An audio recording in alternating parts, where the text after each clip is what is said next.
love you to share your stories together.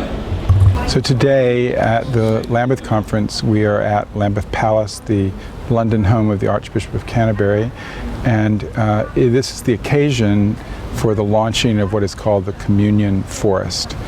And it's a global effort. As we know, the Anglican Communion is present in 165 plus countries, serving 88 million Anglicans. And this is an opportunity for every bishop and every spouse here to carry back a commitment to protect plant communities.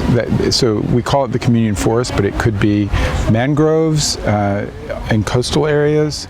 It could be prairie. It could be forests that need to be planted in places that have been deeply deforested, like Haiti. It could be protecting forests, like Bishop Marinez is doing in Amazonia in Brazil, where she has a school that we've helped fund, where she trains mostly indigenous people, where they are trained to protect the forest, to protect their own lives, to protect women from gender-based violence, from people who are coming in to log the forest and other commercial activities in the forest. So it could be any of these things, but we call it the Communion Forest. And what you could say is that it's a nature-based solution. That's the kind of term to instead of putting carbon dioxide into the atmosphere, the greenhouse gases that we know are heating the planet up and causing not just heating but climate weirding, all the erratic and increasingly violent storms and other climate events. Instead of that effect, we're pulling greenhouse gases out of the atmosphere, but it's also restoring ecosystems. And it's helping, and an ecosystem includes people systems. It's not just, we've got to give up thinking of nature as something where people don't live, and think of it as it's where everybody lives. And so this effort will protect all of life and will enhance non-human life. It'll enhance human life as a result. There's a lunch going on right now that the Archbishop of Canterbury and Caroline Welby are both hosting. And at the table where Sheila and I are sitting is a bishop from the Philippines, he and his wife, and they're in a partnership with the Diocese of Olympia. And whenever the Diocese of Olympia does any kind of air travel at the diocesan level, they're sending money to this diocese in the Philippines. And they're using it to buy seedlings. And every time the bishop confirms a person, that person must plant 5 trees.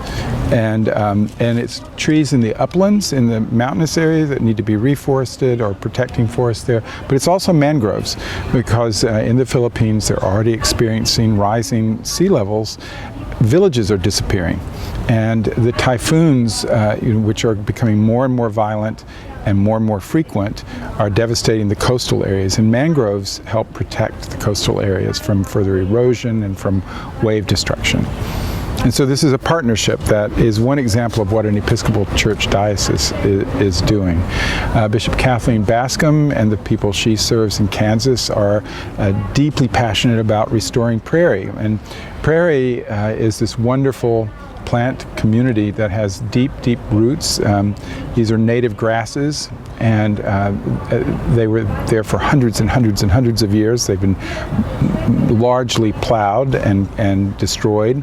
She's trying to, she and the people she serves are trying to put them back and create more prairie restoration.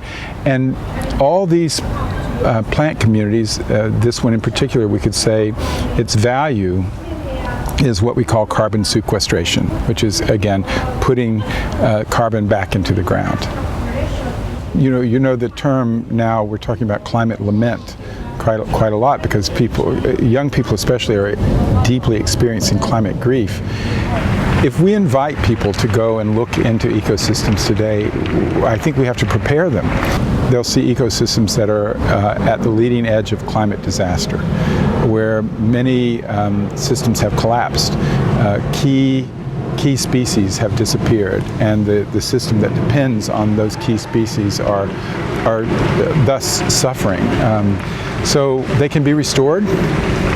And that's what we're hoping and praying for. But when I pray for ecosystems, I'm praying for us and for the life we share the earth with.